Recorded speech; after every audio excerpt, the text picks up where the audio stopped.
Oleh karena itu kita saksikan bagaimana mereka membatasi tayangan-tayangan YouTube. Tidak semua yang terdapat di YouTube bisa diakses oleh seluruh rakyat Cina. Karena apa? Karena mereka ingin betul-betul yang diterima oleh rakyatnya hal-hal yang bermanfaat dan berguna bagi mereka. Tapi Indonesia negara yang sedang kebablasan. Allah terangkan bagaimana lawan dari orang-orang yang beriman, kesibukan mereka, perhatian mereka. Sedangkan orang-orang munafik itu orang-orang yang menyembunyikan kekafiran di hati mereka. Tidak suka apabila nilai-nilai Islam disebutkan. Apabila orang diajak kembali kepada Islam, kembali kepada Allah, langsung hati mereka menolak untuk menerima. Oleh karena itu, menyebarkan kebencian terhadap Arab atau terhadap non-Arab ini merupakan perbuatan dan tipu daya syaitan yang ingin memalingkan kita dari apa? Dari tujuan hidup kita yang sebenarnya. Padahal kita semua tahu sebelum datang Nabi kita Muhammad SAW, sebelum diturunkan Al-Quran, bangsa Arab tenggelam dalam kejahiliahan. Begitu juga bangsa Indonesia sebelum datangnya Islam, kita akan tahu bagaimana rakyat Indonesia ya, dengan suku-suku mereka menyembah berhala dan lain sebagainya. Ciri-ciri orang munafik biasanya kita tahu ya dari riwayat hadis bahwasanya cirinya hanya 3. Ini memang ciri-ciri yang zahir, yang umum ya, yang disebutkan oleh Nabi. Sebenarnya di dalam Al-Quran ciri-ciri orang munafik itu banyak, lebih dari 10.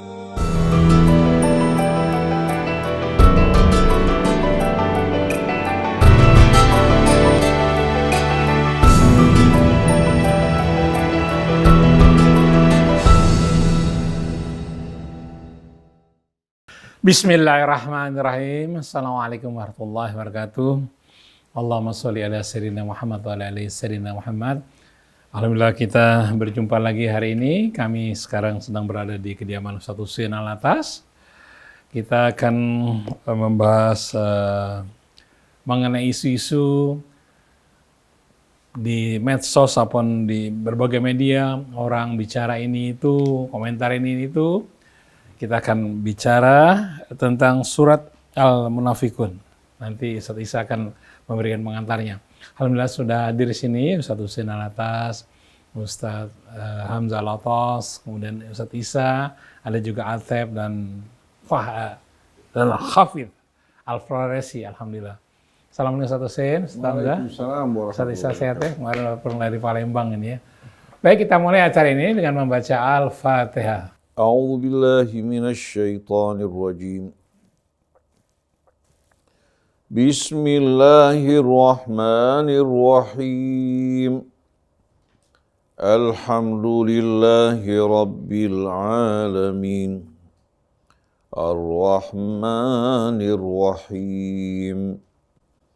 Maliki yaumiddin. Iyyaka na'budu wa iyyaka nasta'in. Ihdinas siratal mustaqim.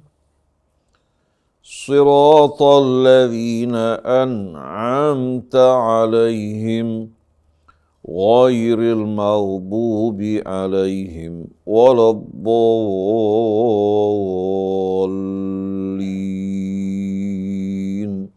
Alhamdulillah kita sudah membaca surat Al-Fatihah. Mudah-mudahan Allah memberikan keceriaan kita dalam memahami apa-apa yang tercermin atau terbersit dalam surat-surat Al-Quran yang diajarkan oleh Ustaz Husain Alatas dan juga Ustaz Hamzah. Baik, sebagai pengantar surat Al-Munafikun, Ustaz Isa akan memberikan pengantar yang tafadhol Ustaz Isa. Bismillahirrahmanirrahim. Assalamualaikum warahmatullahi wabarakatuh. Ikhwan akhwat yang dirahmati Allah Subhanahu wa taala, Ustaz Husain dan Ustaz Hamzah, Om Krisna. Di tengah-tengah arus informasi yang deras ini, semua orang bisa mengakses secara mudah informasi yang mereka sukai di media sosial, di YouTube dan juga di berbagai macam media di internet. Rasa-rasanya setiap orang bisa berkapasitas kepada semua orang, atau setiap orang punya potensi untuk didengar semua orang. Nah, rasa-rasanya penting Ustaz bagi kita untuk mengetahui dan mendalami surat Al-Munafikun ini supaya kita tahu siapa-siapa saja orang yang bisa kita percayai, siapa-siapa saja orang yang informasinya itu bisa kita pegang, bukan orang yang berada di kaki tangan orang-orang munafik, membawa nama Islam, berkedok Islam, bahkan berkedok agama, tapi pesan-pesan yang disampaikan justru malah memecah belah umat Islam. Dari surat Al-Munafikun ini barangkali kita bisa tahu bagaimana ciri-ciri orang munafik, bagaimana caranya kita menghindari sifat-sifat kemunafikan, dan apa saja sifat munafik yang kita hindari itu tadi, dan juga apa solusinya agar tidak banyak orang yang terjerumus menjadi kaki tangan orang-orang munafik itu, Ustaz. Silakan Ustaz. A'udzu billahi minasyaitonir rajim. Bismillahirrahmanirrahim. Alhamdulillahi rabbil alamin. Hamdan katsiran tayyiban mubarakan fih kama yuhibbu rabbuna wa yarda. Allahumma salli ala Muhammadin wa ali Muhammad kama sallaita ala Ibrahim wa ali Ibrahim. Wa barik ala Muhammadin wa ali Muhammad kama barakta ala Ibrahim wa ali Ibrahim fil alamin innaka Hamidum Majid. Rabbana atina min ladunka rahmah wa hayyi' lana min amrina rasyada. Rabbana zidna ilman wa alhiqna bis salihin. Allahumma atina min indika rahmah wa 'allimna min ladunka ilman nafi'a wanfa'na bima 'allamtana. Amma ba'du. Ikhwan, akhwat, pendengar, pemirsa radio TV Silaturahim yang dirahmati Allah. Begitu pula kepada seluruh keluarga besar Radio Silaturahim, Ustadz Hamzah bin Attas Al-Attas yang menemani kita pagi hari ini, Ustadz Isa bin Ahmad Al-Kaf, Ustadz Muhammad Krisna Ateb, Hafidh, dan semua kerabat kerja di studio. Begitu juga kepada seluruh anak bangsa kita yang sedang menghadapi cobaan dari sisi Allah Subhanahu wa taala. Semoga Allah memberikan kita kebijaksanaan untuk dapat menghadapi cobaan ini dengan cara-cara yang akan mengeluarkan kita dari kegelapan menuju kehidupan yang terang benderang. Assalamualaikum alaikum jami'an warahmatullahi wabarakatuh. Benar sekali yang disampaikan Ustadz Isa, bahwa arus informasi yang menyebar dengan begitu cepat melintasi dinding-dinding. Dahulu kala amat sulit seorang untuk mengekspos secara terbuka. Kalau sekarang bukan lagi melalui pintu, tapi melintasi dinding-dinding rumah kita. Anak-anak kita dapat mengakses informasi tanpa diawasi dan dikontrol oleh orang tua. Apakah yang mereka akses merupakan berita yang baik ataukah berita yang buruk? Hal ini amat sulit untuk bisa dibatasi. Oleh karena itu Cina sebagai negara besar berusaha untuk membatasi informasi-informasi yang masuk kepada rakyatnya, yang bermanfaat, yang mendidik, ya, disebarkan, sedangkan hal-hal yang akan menimbulkan dampak-dampak negatif dibatasi. Oleh karena itu kita saksikan bagaimana mereka membatasi tayangan-tayangan YouTube. Tidak semua yang terdapat di YouTube bisa diakses oleh seluruh rakyat Cina. Karena apa? Karena mereka ingin betul-betul yang diterima oleh rakyatnya hal-hal yang bermanfaat dan berguna bagi mereka. Tapi Indonesia negara yang sedang kebablasan, di mana arus informasi tersebut dapat diakses oleh setiap orang, walaupun merupakan komoditas orang-orang dewasa. Tapi ternyata anak-anak kecil bisa mengaksesnya dengan mudah. Ini merupakan hal yang menyedihkan. Oleh karena itu, pendidikan moral atau akhlak di tengah-tengah bangsa Indonesia ini betul-betul tidak seiring dengan kemajuan dan derasnya informasi. Di mana pendidikan akhlak amat terbatas, sedangkan arus informasi yang masuk ke dalam benak anak-anak kita melampaui usia mereka, melampaui juga filter yang ada pada mereka. Pada saat ini bangsa Indonesia benar-benar sedang menghadapi cobaan yang berat. Di samping derasnya arus informasi di mana setiap orang dapat berbicara walaupun tidak layak untuk berbicara. Hingga akhirnya kita jumpai bangsa kita karena menerima informasi yang simpang siur, yang tidak benar, dengan mudah mereka dipecah belah, diadu domba. Akhirnya mereka terkotak-kotak, berkelompok-kelompok tanpa mereka sadari. Semua itu sebetulnya melemahkan mereka, dan membuat juga daya tahan bangsa mereka juga semakin lama semakin rapuh. Dengan mudah pihak-pihak yang ingin mengambil keuntungan yang seluas-luasnya mendapatkan manfaat tanpa menggunakan biaya yang besar. Cukup dengan menggunakan kaki tangan mereka dari dari orang-orang yang mereka bisa manfaatkan, mereka bayar untuk membuli anak bangsa mereka sendiri. Nah, orang-orang bayaran ini yang hanya mencari keuntungan, mereka tidak peduli apakah perbuatan mereka, pernyataan mereka akan menimbulkan kerusakan bagi bangsa maupun negara. Yang penting keuntungan, yang penting manfaat. Oleh karena itu, berhadapan dengan situasi semacam ini, berhadapan juga dengan buzzer-buzzer yang menyebarkan informasi-informasi yang negatif, umat Islam harus bersatu menghadapinya. Karena di saat mereka berpecah belah, dengan mudah mereka akan dapat dihancurkan. Kita wajib bersatu, disatukan oleh oleh betul-betul semangat dan kecintaan kepada Allah Subhanahu wa Ta'ala, juga dengan mempersiapkan bekal di hari akhir nanti. Kita bekerja sama dalam kebajikan dan kebaikan. Sebagaimana yang Allah terangkan dalam surat Taubah ayat 71, bagaimana Allah Subhanahu wa Ta'ala membimbing kita, mengingatkan kita semua bersama-sama untuk bersatu, bekerja sama, topang menopang, bergotong royong dalam dalam menjaga, melindungi sesama saudara kita dengan potensi yang Allah Subhanahu wa Ta'ala berikan kepada kita. Wal mu'minuna wal mu'minat ba'duhum awliya'u ba'dhin. Ini merupakan ungkapan yang amat indah. Petunjuk langsung datang dari Allah Ta'ala. Orang-orang yang beriman, yang benar-benar beriman. Wal mu'minuna wal mu'minat, orang-orang yang benar-benar beriman. Sebahagian mereka akan menjadi pelindung, penolong, pembela sebahagian yang lain. Dari kata wali ini kita bisa memahami makna yang amat luas.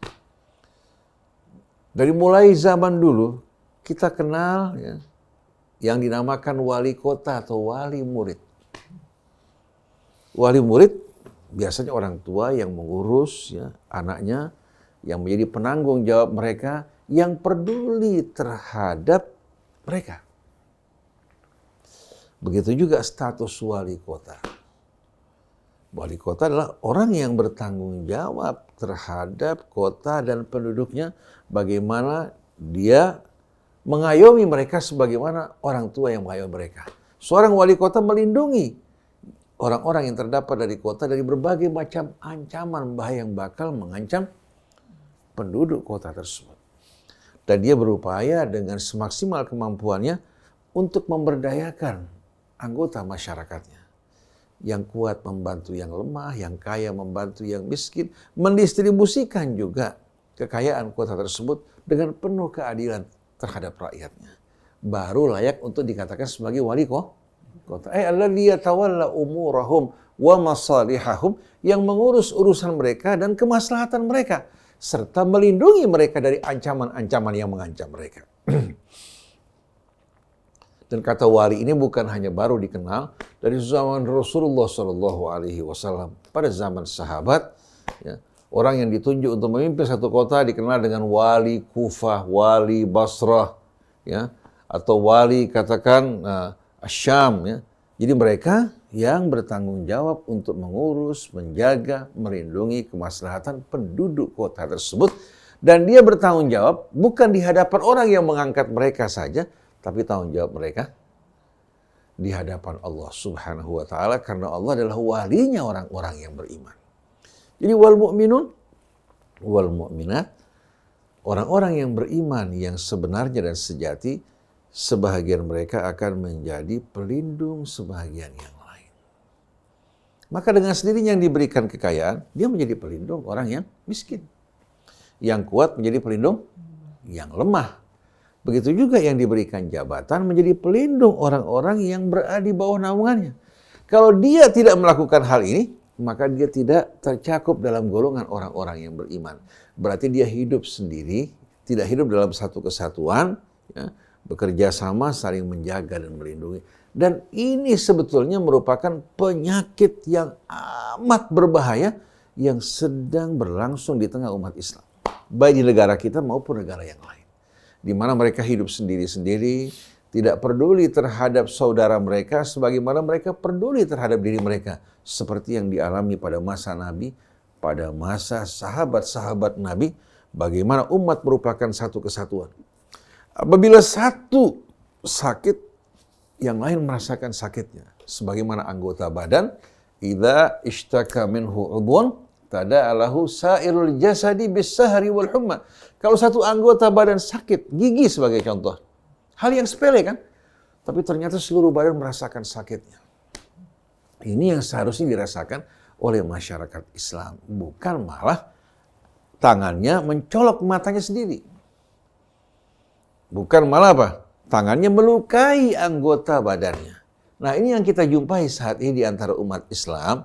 Ya, disebabkan derasnya arus media dan informasi, kita jumpai orang-orang yang tidak berakal tanpa disadari dengan ucapan mereka melukai saudara mereka.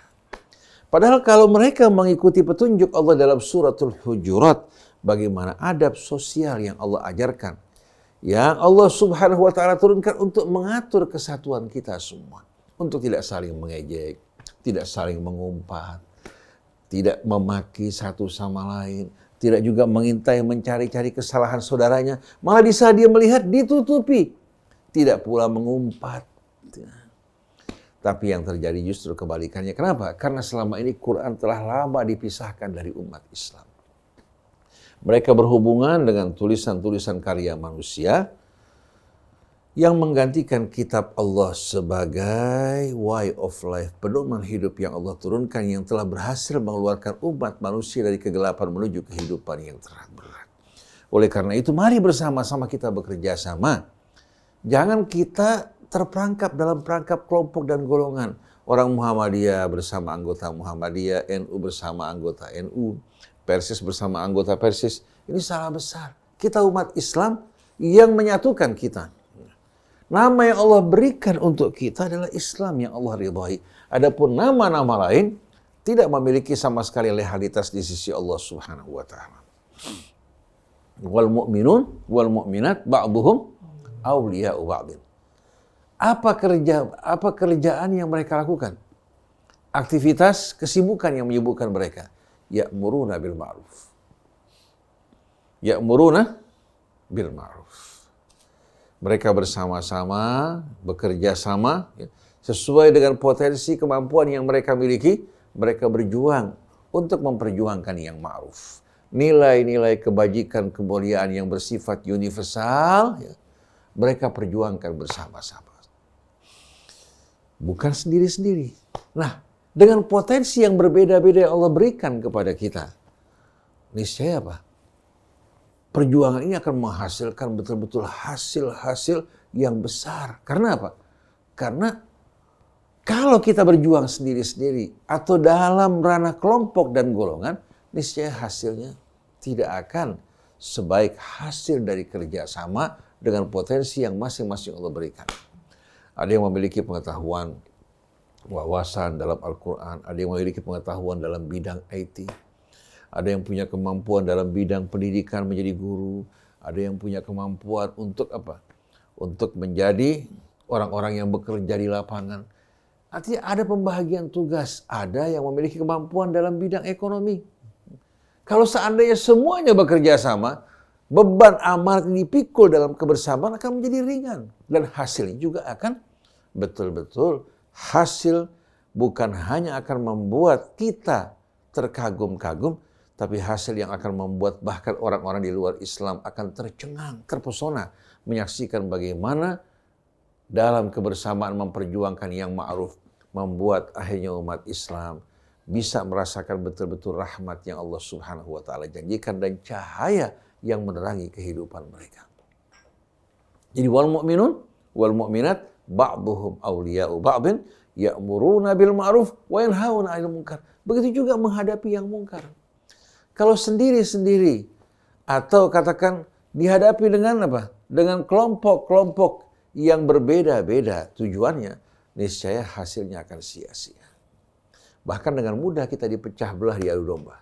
Tapi di saat kita bersama-sama memerangi yang mungkar, niscaya kita akan mampu membersihkan media kita dari informasi-informasi yang merusak, yang menyesatkan. Karena apa? Kita bersatu. Hal-hal yang negatif disepakati untuk disingkirkan. Yang positif bersama-sama diperjuangkan. Kemudian kita umat Islam bersama-sama dalam mengawasi pendidikan anak kita, bukan hanya ayah, ibu, atau keluarga dekat yang mengawasi anak-anak keluarga mereka, tapi tetangga, masyarakat di sekitar kita, di saat menyaksikan anak-anak kita melakukan perbuatan yang salah, beramai-ramai mereka memperbaikinya, meluruskannya dengan cara yang bijak. Dengan kerjasama di antara umat, niscaya kebatilan, kerusakan akan menyembunyikan kepala mereka, tidak akan berani tampil secara terang-terangan. Nah, ini gambaran dari apa? Orang yang beriman. Ya'muruna bil ma'ruf wa yanhauna 'anil munkar wa yuqimunas shalah, dan bersama-sama mereka mendirikan salat. Hingga apa? Mereka setiap saat betul-betul dapat berkomunikasi secara langsung, dan komunikasinya bukan dalam apa? Dalam urusan dunia, tapi mereka berkomunikasi, berhubungan langsung dengan apa? Dengan ikatan keimanan kepada Allah, dan bersama-sama mereka menghadapkan wajahnya kepadanya. Dan ingat, jangan sampai kita sudah masuk dalam masjid, dilupakan dari tujuan kita, menyibukkan diri dengan pertentangan, perbedaan-perbedaan furu' yang tidak pernah sama sekali apa? Tidak pernah menjadi perhatian Rasul. Kita masuk ke masjid, sholat berjamaah, tubuh kita satu, tapi hati kita berbeda-beda. Seharusnya hati kita hadapkan ke hadapan Allah. Wajjahtu wajhiya lilladzi fataras samawati wal ard hanifan muslima wa ma ana minal musyrikin. Kalau kita lihat satu orang meletakkan tangan di dada, satu di bawah pusatnya, satu meluruskan, satu kunut, satu tidak kunut, seharusnya ini tidak menjadi apa? Penghalang bagi kita untuk bersatu. Kan Anda bakal dihisab sesuai dengan apa yang Anda perbuat. Perbuatan orang lain tidak akan menjadi tanggung jawab Anda. Oleh karena itu, mari bersama-sama kita toleransi dalam hal-hal yang tidak penting, tapi dalam prinsip, dalam tujuan yang menyatukan kita dalam panggilan sholat ini, kita betul-betul bersama-sama menghadapkan wajah kita kepada Allah, merapatkan barisan kita, bukan hanya fisik kita, tapi hati kita. Hingga kita dalam masjid bersatu, di luar masjid kita merasakan setiap orang dari kita punya tanggung jawab dan peran yang dijalankan. Ada yang dengan ilmunya, ada yang dengan kekayaannya, ada yang dengan kekuatannya, masing-masing dengan potensi yang Allah berikan. Oleh karena itu, semuanya adalah para pejuang di jalan Allah Subhanahu wa Ta'ala. Wa yu'tuna zakah, begitu pula mereka bersama-sama mengeluarkan zakat mereka, hingga pembahagiannya dapat betul-betul dimonitor dengan baik. Jangan satu mendapatkan banyak, yang satu lagi apa? Tidak mendapatkan bahagian yang cukup, sebahagian lagi kekeringan, tidak menerima apa-apa. Kemudian wa yuti'unallaha wa rasulah, mereka bersama-sama mentaati Allah dan Rasulnya. Nah, penutup dari ayat ini, ulaika sayarhamuhumullah, mereka-mereka lah orang-orang yang akan dirahmati Allah. Artinya yang mendapatkan janji dari Allah. Lalu kelanjutannya, wa'adallahul mu'minin wal mu'minat jannatin tajri min tahtihal anharu khalidina fiha. Allah menjanjikan orang-orang yang beriman pria maupun wanita, taman-taman surga yang mengalir di bawahnya sungai-sungai yang jernih, sungai air yang jernih yang tidak mengeluarkan aroma yang tidak sedap, sungai susunya, sungai madunya, sungai khamarnya. Mungkin bagi sebagian orang ini merupakan hal yang mustahil karena di hatinya tidak ada iman akan kebesaran dan kekuasaan Allah. Kemudian khalidina fiha, mereka kekal di dalamnya. Wa masakina thayyibah, belum lagi tempat kediaman yang indah permai. Fi jannati adnin, di taman-taman surga. Wa ridwanu minallahi akbar, di samping semua ini keridhaan dari Allah akbar, lebih besar. Dzalika huwal fawzul azim, itulah merupakan keberuntungan yang sebesar-besarnya. Nah, kalau ini yang kita kejar, kita pasti akan bersatu. Tapi kalau yang kita kejar, yang kita perjuangkan fanatisme kita atau tujuan-tujuan duniawi, dengan mudah syaitan akan mengadu domba dan memecah belah kita. Akhirnya umat Islam selalu bertanya-tanya, kenapa kita umat Islam, orang-orang yang beriman justru dikalahkan oleh orang-orang yang tidak beriman. Jangan salahkan Allah, salahkan diri kalian. Untuk siapa kalian berjuang? Ini merupakan ayat ayat 71 hingga ayat 72. Nah, kalau kita mundur ke belakang, ayat 67, al-munafiquna wal munafiqat ba'duhum min ba'd. Allah terangkan bagaimana lawan dari orang-orang yang beriman, kesibukan mereka, perhatian mereka. Sedangkan orang-orang munafik, itu orang-orang yang menyembunyikan kekafiran di hati mereka. Tidak suka apabila nilai-nilai Islam disebutkan. Apabila orang diajak kembali kepada Islam, kembali kepada Allah, langsung hati mereka menolak untuk menerima. Nah, orang-orang munafik yang menyembunyikan kekafiran, menampakkan keimanan, apa yang mereka lakukan? Ba'duhum min ba'd. Allah tidak mengatakan ba'duhum awliya'u ba'd. Sebagian mereka sebagai wali, sebagian lain. Kenapa? Karena di antara orang-orang munafik tidak ada kecintaan. Tapi mereka bersatu, disatukan oleh keuntungan dan kepentingan.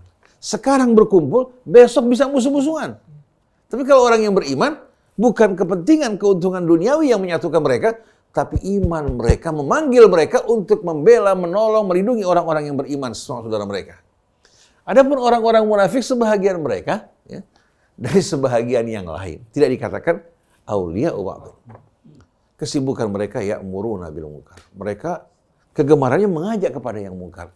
Kalau diajak kepada kemungkaran, kehidupan yang jauh dari Allah dan keridhaannya, mereka akan sambut. Dan subhanallah, mereka bersama-sama bekerja sama, baik melalui media massa, ya, ataupun dengan apa? Dengan uang yang mereka miliki. Karena mereka merasa di saat yang ma'ruf mendominasi, maka mereka akan hilang dengan pengaruh mereka dan keuntungan yang biasa mereka dapatkan akan lenyap. Jadi mereka mengajak kepada yang mungkar, wa yanhauna 'anil ma'ruf, menghalang-halangi dan berjuang untuk menentang yang ma'ruf. Wa yaqbiduna aydiyahum, tangan mereka kalau untuk kebajikan kikirnya luar biasa. Nasullaha fanasiyahum, mereka lupa kepada Allah, Allah pun melupakan mereka. Lalu Allah lanjutkan, wa'adallahu innal munafiqina humul fasiqun, sesungguhnya orang-orang munafik adalah orang yang fasik. Nah, kita jumpai di tengah-tengah bangsa kita, mereka juga yang aktif di media sosial, kita jumpai pekerjaan mereka subhanallah seperti ini. Kalau mereka diajak kembali kepada Allah, kembali kepada kitab Allah, kembali kepada petunjuknya, mereka mengatakan ini kelompok-kelompok ekstremis yang akan mengancam bangsa dan negara. Tapi kalau diajak menuju kehidupan yang amoral, yang liar, mereka justru memberikan pembelaan. Bahkan apa-apa yang dimurkai Allah Subhanahu wa taala mereka bela dengan alasan yang bermacam-macam. Tidak perlu heran. Dan ini bukan hanya dalam kehidupan kita. Pada masa Nabi kita Muhammad SAW, kita jumpai bagaimana teror yang mereka lakukan atau yang dilakukan oleh orang-orang munafik. Sampai mereka menyebarkan kebohongan fitnah. Ya, menuduh istri Nabi kita melakukan perbuatan selingkuh. Tidak perlu heran. Karena ini merupakan kebiasaan mereka yang berkaitan dengan kekafiran mereka. Jangan percaya dengan penampilan mereka sebagai orang Islam. Tapi kita bisa lihat dari pribadi mereka, dari apa yang mereka ucapkan, demikian pula kecondongan mereka dan antipati mereka dengan segala apa yang datang dari Allah Subhanahu wa taala. Ini menunjukkan siapa diri mereka yang sebenarnya. Wa'adallahu al-munafiqina wal munafiqat wal kuffara nar jahannam khalidina fiha. Allah menjanjikan bagi orang-orang yang munafik, pria maupun wanita, begitu pula orang-orang yang kafir, Allah janjikan buat mereka sajian api neraka jahanam, kekal di dalamnya untuk selama-lamanya.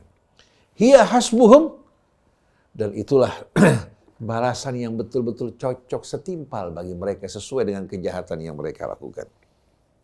Wa la'anahumullah, dan Allah melaknat mereka. Walahum adzabun muqim, dan Allah sediakan bagi mereka azab yang muqim, yang akan selalu mendampingi mereka. Mereka ingin keluar, tapi azab tidak mau meninggalkan mereka. Jadi apa? Allah sediakan bagi mereka azab yang selalu akan mendampingi, mengiringi mereka kemana mereka pergi. Nah, dari sini kita bisa melihat perbedaan di antara orang yang beriman dan orang munafik. Agar kita pada saat kita menerima berita-berita melalui media, baik melalui WA, melalui Facebook, melalui Instagram, ya, kita harus waspada dan berhati-hati. Karena kalau tidak, kita akan termakan oleh berita-berita bohong yang disebarkan oleh orang-orang munafik yang seolah-olah apa? Mereka peduli, perhatian terhadap Islam, kebajikan. Seolah-olah ucapan mereka rasional. Penampilan mereka pun menawan. Sampai Allah sebutkan dalam suratul munafiqun, wa idza ra'aitahum tu'jibuka ajsamuhum. Kalau engkau melihat mereka, ya, engkau akan terpesona melihat penampilan lahir mereka. Wa yaqulu tasma' liqaulihim. Kalau mereka berbicara, kamu akan mendengarkan pembicaraan mereka yang seolah-olah rasional, menarik, ya. Ka'annahum khusyubun musannada. Sebenarnya, ya, yang kamu lihat begitu menarik, ucapan mereka mempesona, mereka sebetulnya merupakan apa? Merupakan manusia-manusia yang menjadi beban. Mirip dengan papan-papan kayu yang disandarkan. Walaupun balok-balok kayu indah, kuat, tapi kalau menjadi penyandar, bukan sebagai penopang, menjadi beban tidak? Sebaik-baiknya balok itu yang menjadi penyangga. Kalau mereka tidak, khusyubun musannada, balok-balok yang disandarkan, yang menjadi beban. Mereka berdasi, kemudian berpendidikan, dikatakan sebagai intelektual, tapi pembicaraan mereka bukan menguntungkan bangsa, tapi justru menguntungkan apa? Orang-orang yang menjadi ancaman bagi bangsa dan negara. Mereka bukan orang bodoh. Di antara mereka ada yang PhD, berpendidikan tinggi, dan kita jumpai dari latar belakang yang berbeda-beda. Kita jumpai bagaimana mereka bekerja sama untuk melakukan kebohongan di tengah-tengah bangsa.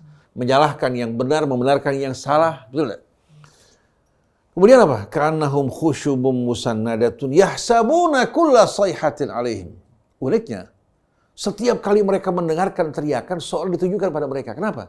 Karena perasaan bersalah.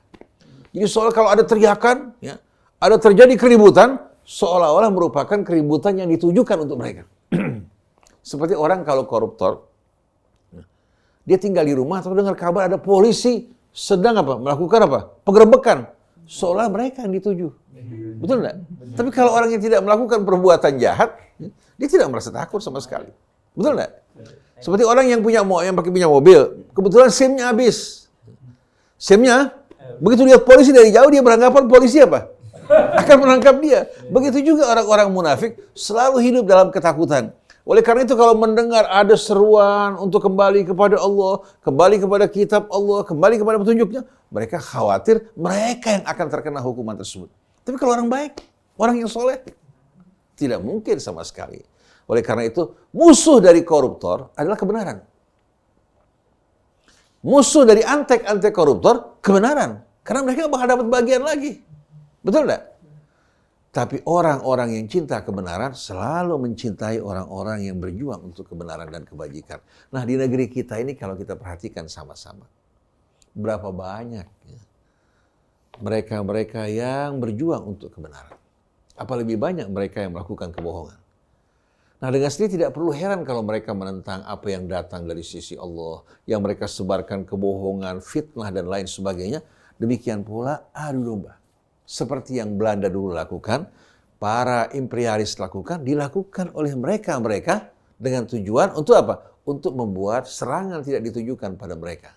Karena sebetulnya mereka pengkhianat bangsa. Mereka yang melakukan pembulian terhadap rakyat. Tapi sayang, sungguh sayang, karena rakyatnya dalam keadaan lupa, dalam keadaan tidak sadar, mereka menganggap lawan sebagai kawan, sedangkan kawan mereka anggap sebagai lawan. Seperti peringatan Allah kepada Nabi Allah Adam, kakek kita, untuk tidak mendekati pohon tersebut. Syaitan datang mengatakan bahwa apa? Allah melarang kalian dari pohon ini karena tidak ingin kalian hidup kekal dan menjadi malaikat yang mulia. Karena terus-terusan mendapatkan bujukan, akhirnya dia lupa dan lengah. Ketika dia coba, bukan kemuliaan, malah pakaiannya tersingkap, auratnya terlihat, dan jatuh dari tempat yang mulia menuju tempat yang rendah. Nah, sebagaimana yang dijanjikan syaitan seperti ini, itu juga yang dijanjikan kaki tangan syaitan di negeri kita, yang ingin membuat bangsa ini apa? Dalam keadaan betul-betul ribut, berselisih, bertikai, dan tidak bisa membedakan mana yang hak, mana yang batil. Tidak bisa membedakan mana kawan, mana lawan, mana manusia yang baik dan manusia yang buruk. Jadi wa idza ra'aitahum tu'jibuka ajsamuhum wa iyaqulu tasma' liqaulihim ka'annahum khusyubun musannadatun yahsabuna kulla sayhatin 'alaihim humul adu. Ingat, mereka bukan kawan. Orang seperti adalah musuh bagi kalian. Fahdharhum, hati-hati dari mereka. Qatalahumullah, Allah melaknat dan mengutuk mereka. Anna yufakun. Betapa jauhnya mereka dipalingkan dari kebenaran. Tapi mereka nggak sadar. Mereka beranggapan mereka sedang apa? Sedang memperjuangkan kebenaran. Seperti contohnya akhir-akhir ini kita lihat bagaimana seharusnya kita berjuang untuk membangun bangsa kita, meluruskan yang bengkok, memperbaiki yang salah. Ya. Tapi yang terjadi justru apa? Yang terjadi sebagian orang menyebarkan isu-isu rasialis. Mulai sebagian kelompok menyebarkan isu-isu ya, anti Arab mereka. Dianggap apa? Seolah-olah Arab ini yang menjadi sebab terjadinya kerusakan di negara kita. Sebahagian lagi secara membuta ya, membanggakan apa? Membanggakan ya, bahwa segala kebaikan datang dari Arab. Seolah-olah bangsa ini tidak akan apa? Tidak akan maju tanpa Arab. Jadi akhirnya kita saksikan bagaimana syaitan berhasil menjerumuskan kita dalam kesibukan-kesibukan yang sebetulnya dilakukan oleh orang yang tidak waras. Kesibukan yang dilakukan oleh orang, kita kan semua tahu bahwa kita ini umat manusia berasal dari ayah ibu yang sama. Lalu Allah menciptakan kita berbangsa-bangsa, bersuku-suku bukan dalam rangka membanggakan diri.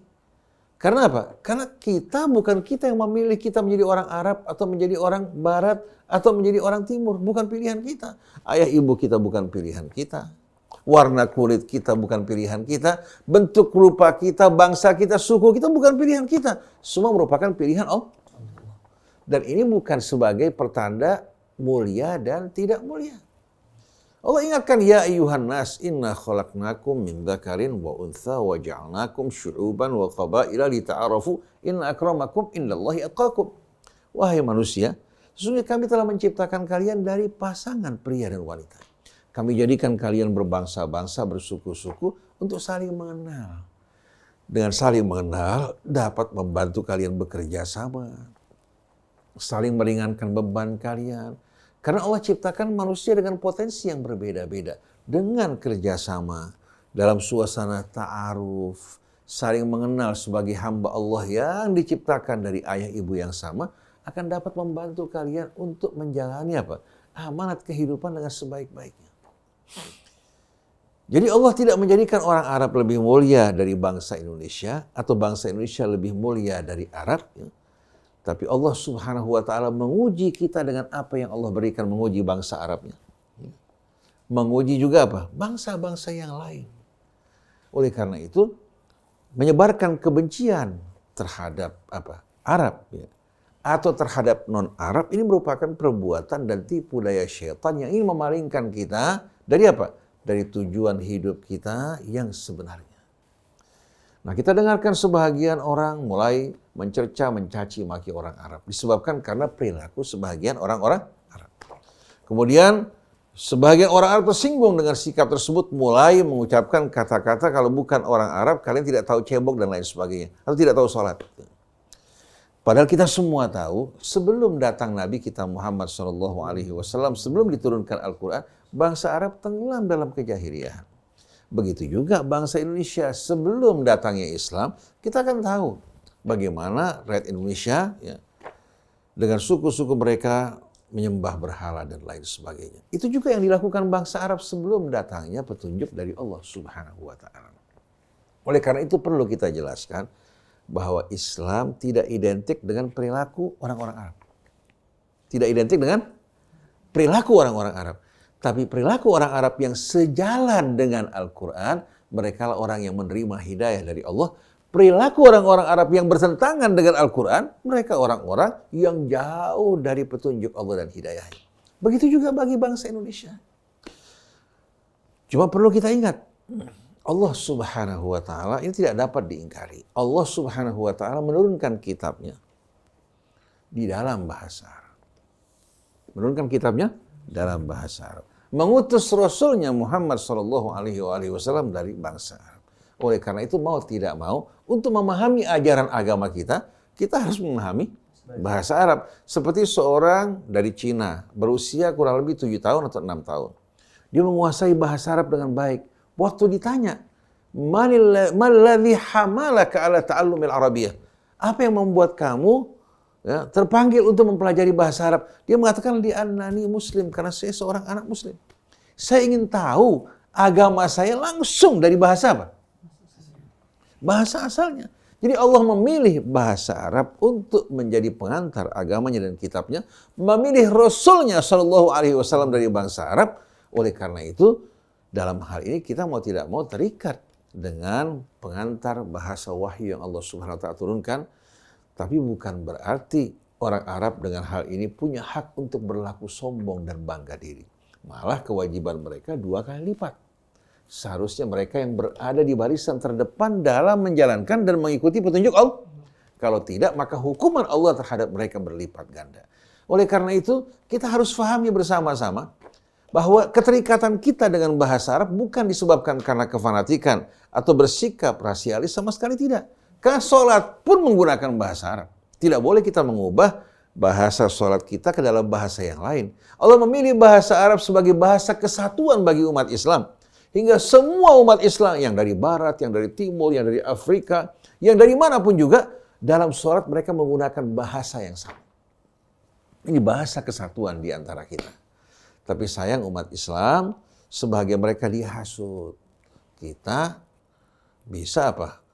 Beragama atau berdoa dengan bahasa apapun tanpa menggunakan bahasa Arab karena Allah bukan orang Arab. Kalau bahasanya, bahwasanya Allah bukan monopoli orang Arab, itu benar. Karena semuanya hamba Allah. Tapi kalau mengatakan Allah bukan orang Arab, ini merupakan sebuah ungkapan yang salah. Saya anggap mungkin Bapak Dudung dalam hal ini terpleset lisannya. Mungkin dia bermaksud untuk mengatakan bahwa Allah ini bukan hanya milik orang Arab, tapi milik semua apa? Semua umat manusia. Artinya kita umat manusia sama di hadapan Allah Subhanahu wa Ta'ala.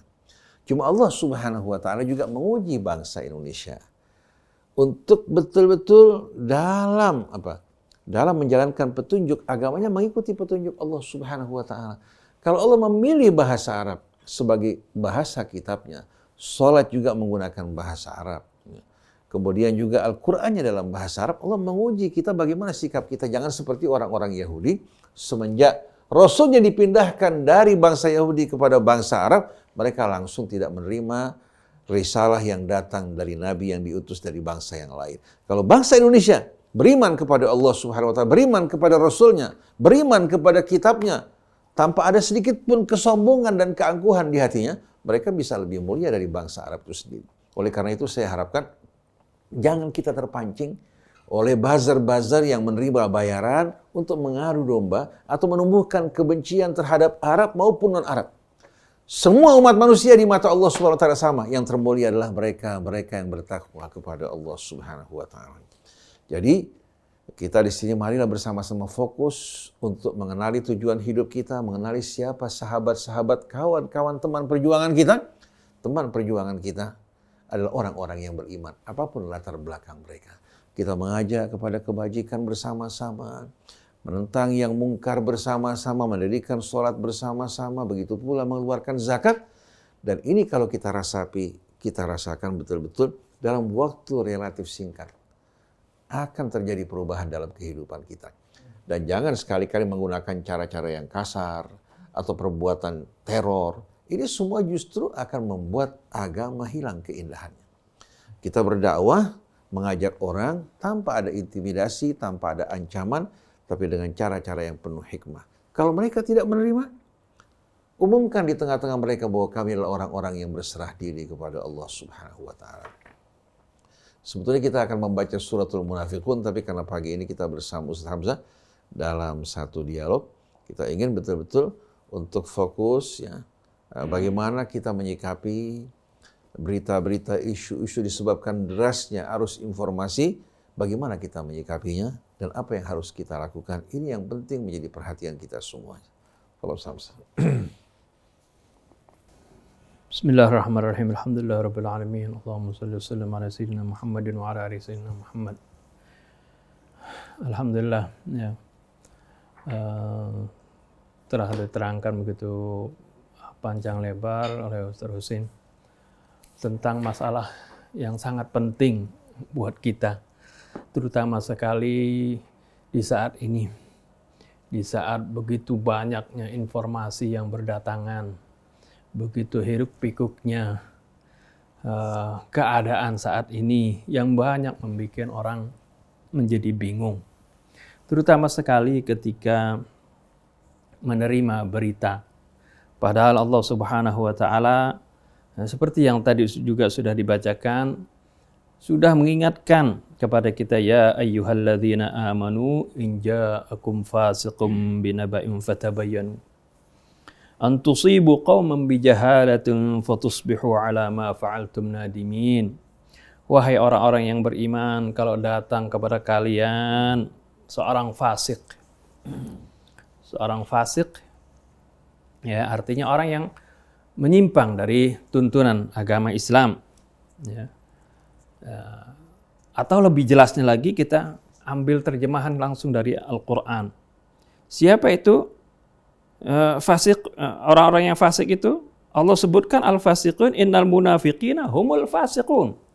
Sungguhnya orang munafik itu adalah orang-orang yang fasik. Ini jelas sekali. Jadi kalau datang kepada kalian seorang yang fasik, sering di ulama menerjemahkan fasik arti orang yang banyak dosanya, yang banyak kesalahannya, seperti itu. Tapi kalau Al-Qur'an jelas menyebutkan bagaimana al-fasik ini sebenarnya ada nifak di dalam hatinya. Ada sesuatu yang bibit-bibit nifak, ciri-ciri kemunafikan yang ada di dalam hatinya. Di dalam ciri-ciri orang munafik biasanya kita tahu ya dari riwayat hadis bahwasanya cirinya hanya 3. Ayatul munafiqi thalathun. Tanda-tanda atau ciri-ciri orang munafik ada 3. Idza haddatsa kadzaba. Kalau dia berbicara, dia bohong. Wa idza wa'ada akhlafa. Kalau dia berjanji, dia ingkar janji. Wa idza tumina khana. Kalau dia dipercaya, dia berkhianat.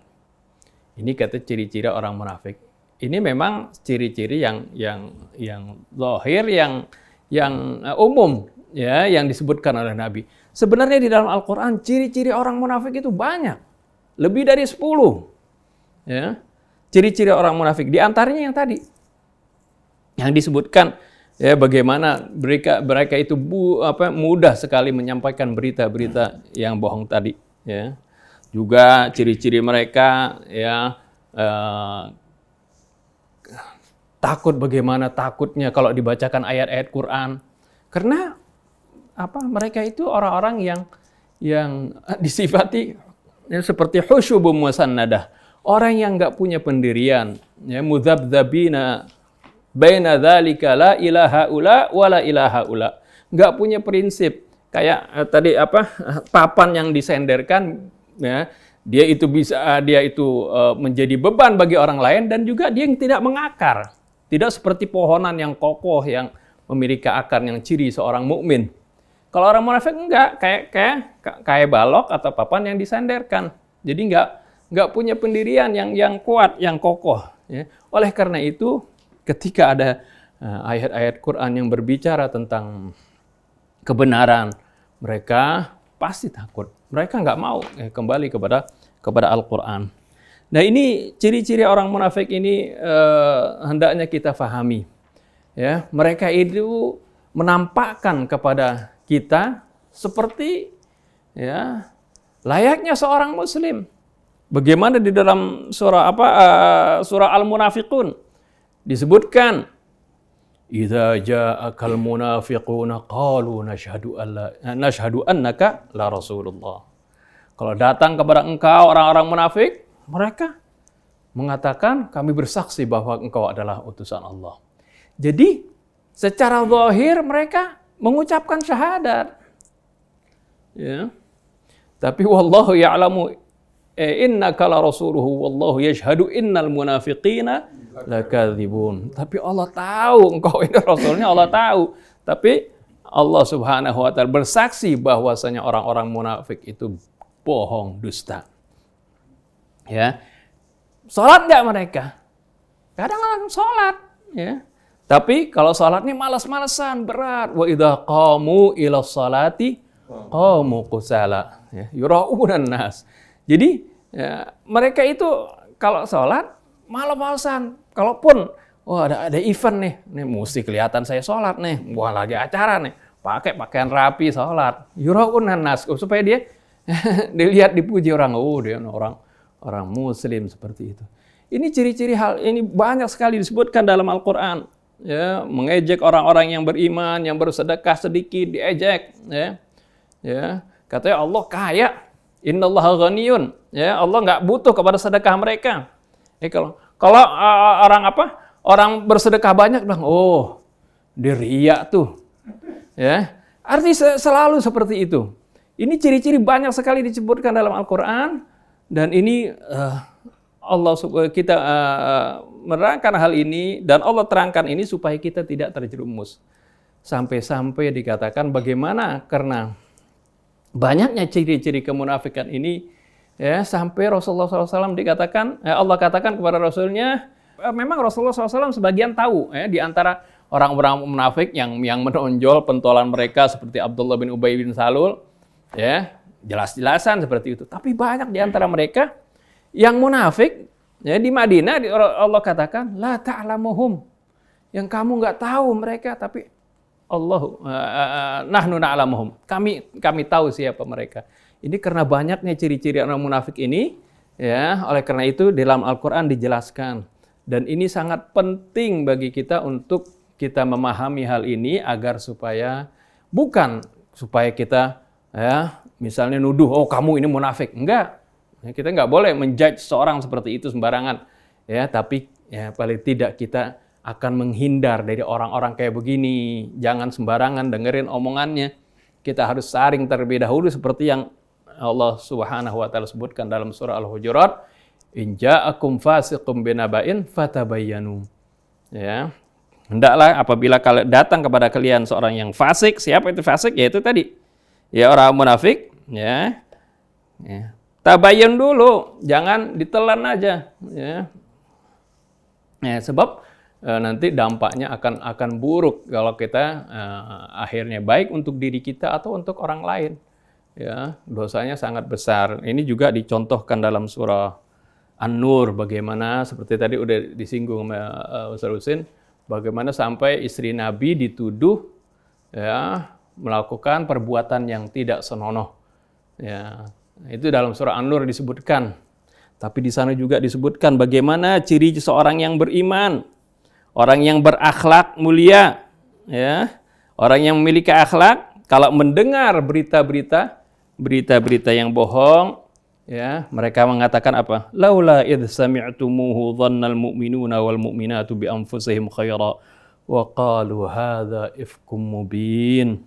Mengapa sih, ya,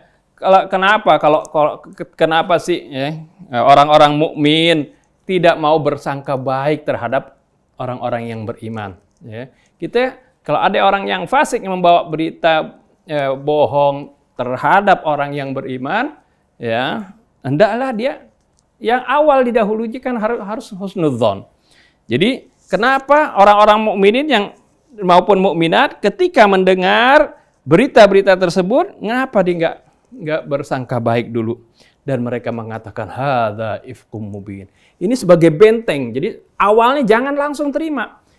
Katakan ini dusta kali. Nah setelah itu ini bohong ini seperti itu. Karena beritanya sesuatu yang buruk terhadap saudara kita yang mukmin. Jadi proteksinya bukan langsung terima dulu, percaya dulu baru tabayun, enggak.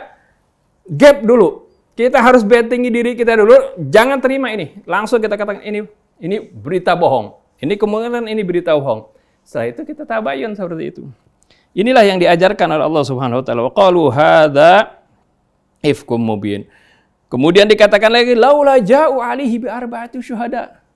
Tuh, kalau nuduh orang yang baik-baik dengan tuduhan yang tidak benar, ya, terutama sekali perbuatan zina ini mesti bawa 4 orang saksi. Dan saksinya ini harus melihat perbuatan itu tersebut. Ini diajarkan, ini adab bagi seorang mukmin yang sejati nggak mudah termakan oleh berita-berita bohong. Apalagi kemudian sekarang ini udah banyak lagi seperti yang diterangkan tadi, udah mengarah kepada ras, kepada fisik, ya, mencela, mencaci maki seperti itu. Sejak kapan Allah Subhanahu wa taala menilai seseorang ya dari bentuk tubuhnya, ya, warna kulitnya, atau dia dilahirkan di mana, kan enggak. Innallaha la yanzuru ila suwarikum wala ila ajsamikum walakin yanzuru ila qulubikum wa a'malikum. Allah enggak lihat, ini dalam hadis Nabi. Allah tidak melihat kepada bentuk fisik kalian, ya, penampilan kalian, warna kulit kalian, bangsa kalian, akan tetapi dilihat bagaimana hati kalian dan amal kalian.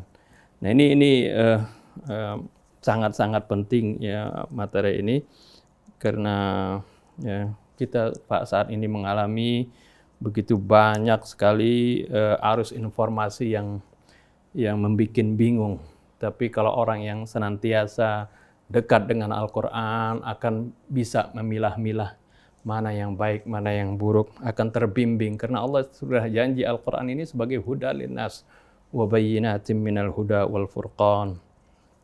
Sebagai penjelasan dari hudan dan furqan. Ini saja mungkin dari saya, Allah alam. Kita bahas sedikit ya.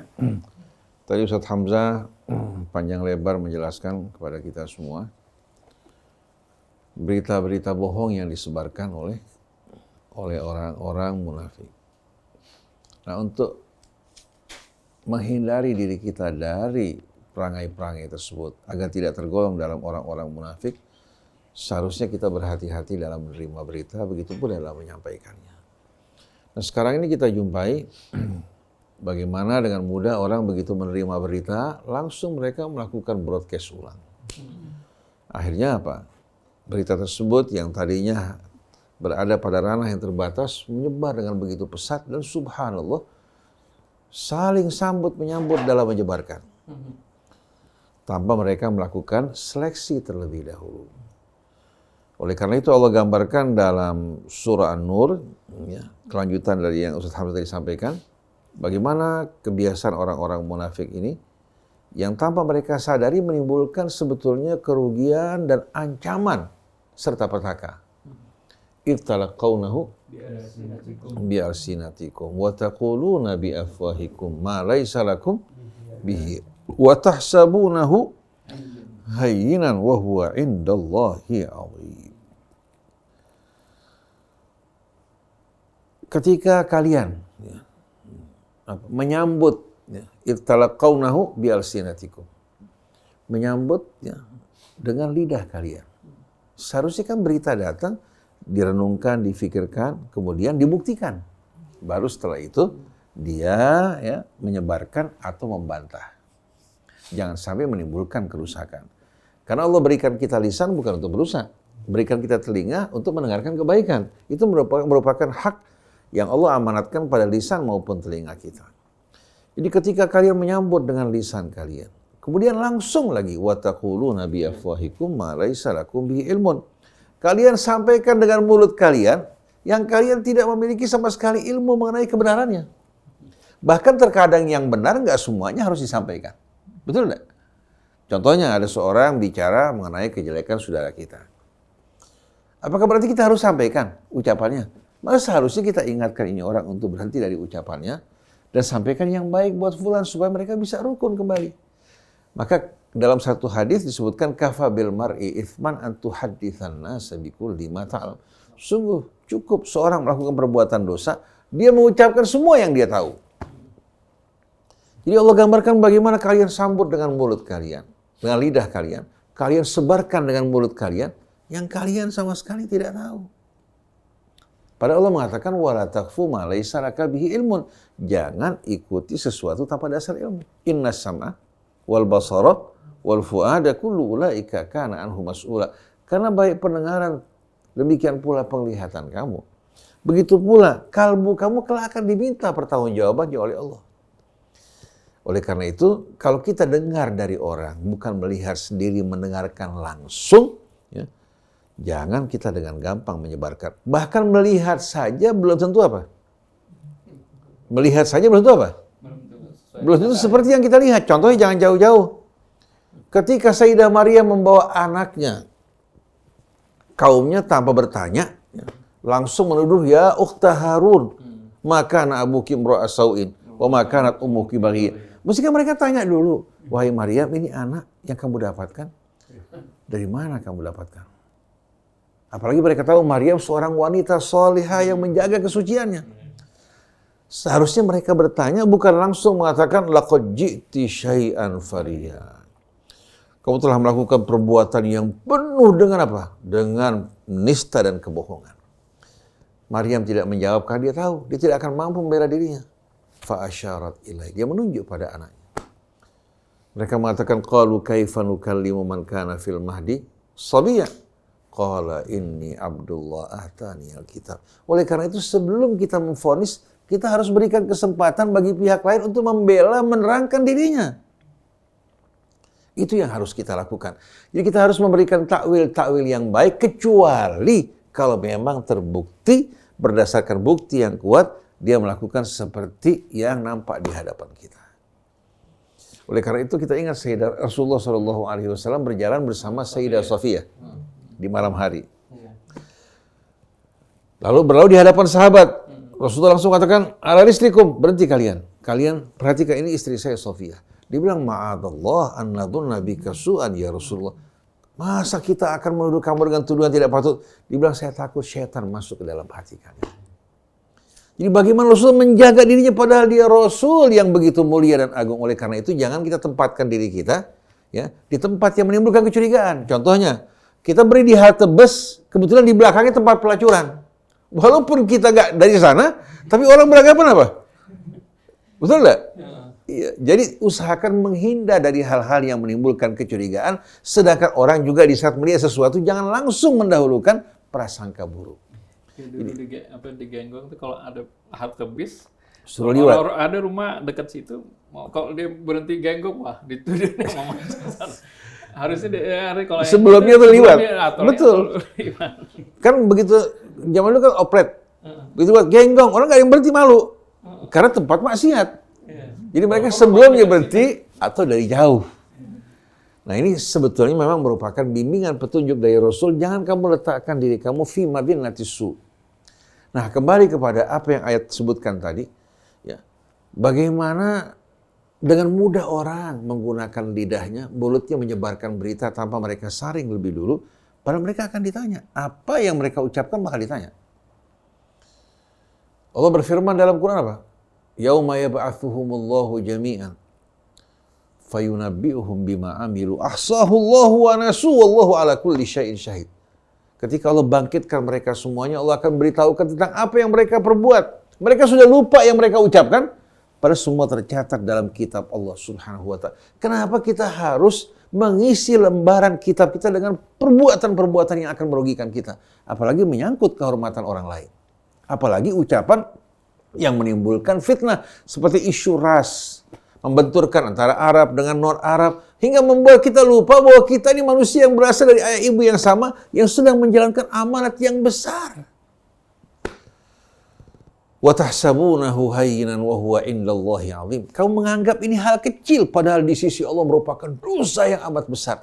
Lalu akibat dan efeknya Allah sebutkan pada ayat sebelumnya, walaula fadlullahi 'alaikum wa rahmatuhu walaula fadlullahi 'alaikum wa rahmatuhu fid dunya wal akhirah labassakum fima afattum fihi adzabun 'adzim.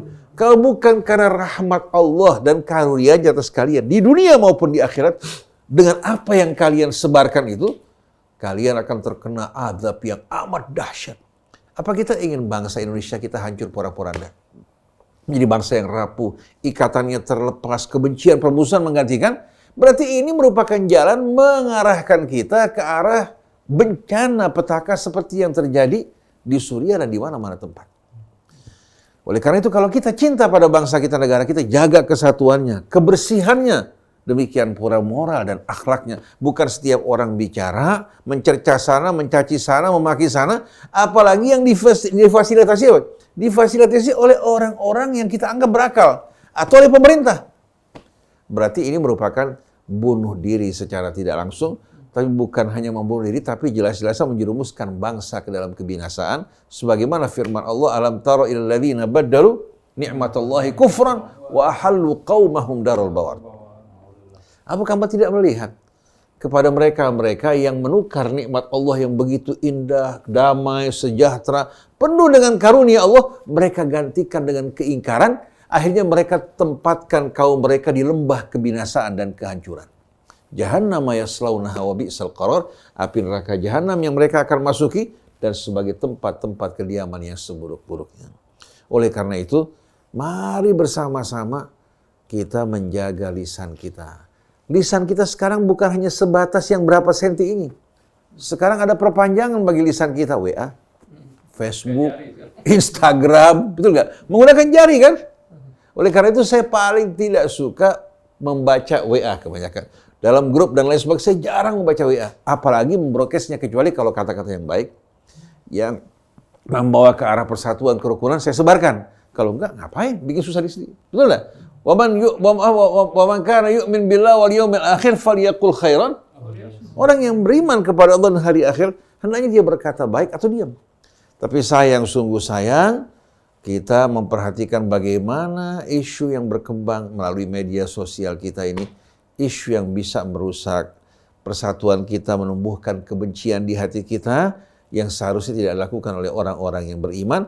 Dan hendaknya anak kita diajarkan, baik wanita ataupun laki-laki, untuk mempelajari, memahami suratul Hujurat agar mengenal bagaimana adab-adab orang yang beriman. Nah, sebagai penutup, dalam surat Al-Hujurat kan Allah telah mengingatkan kita, ya ayyuhalladzina amanu in ja'akum fasiqun binaba'in fatabayyanu. Wahai orang yang beriman, bila datang kepada kalian orang fasik, orang yang tidak mengikuti petunjuk Allah, bimbingannya, membawa berita. Orang kalau membawa berita tanpa bukti, berarti dia fasik. Maka minta bayinah, minta bukti. Kepada siapa minta buktinya? Bukan kepada yang difitnah. Tapi tanya pada pembawa berita, mana buktinya?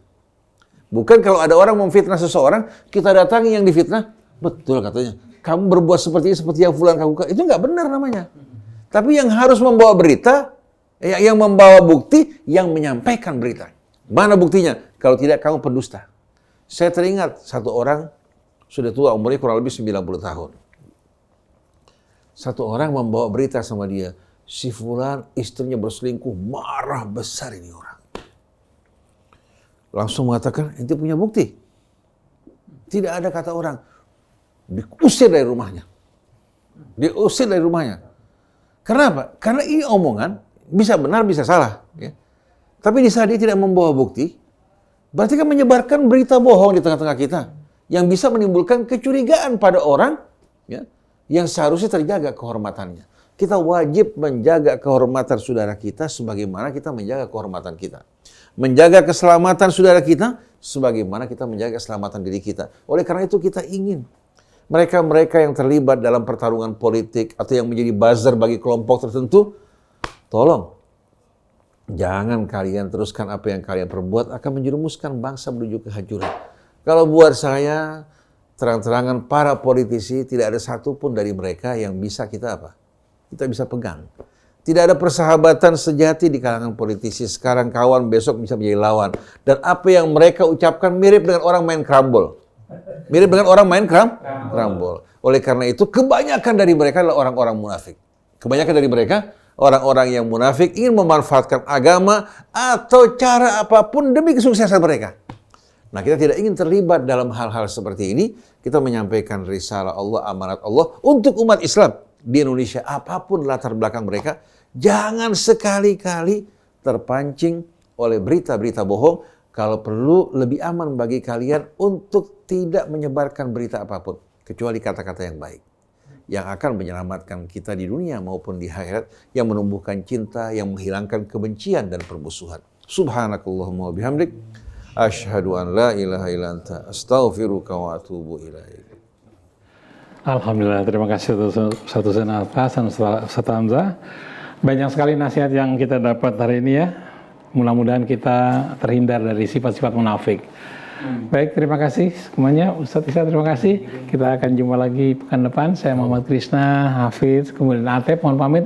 Wabillahi taufiq wal hidayah. Assalamualaikum warahmatullahi wabarakatuh. Waalaikumsalam warahmatullahi wabarakatuh. Alhamdulillah.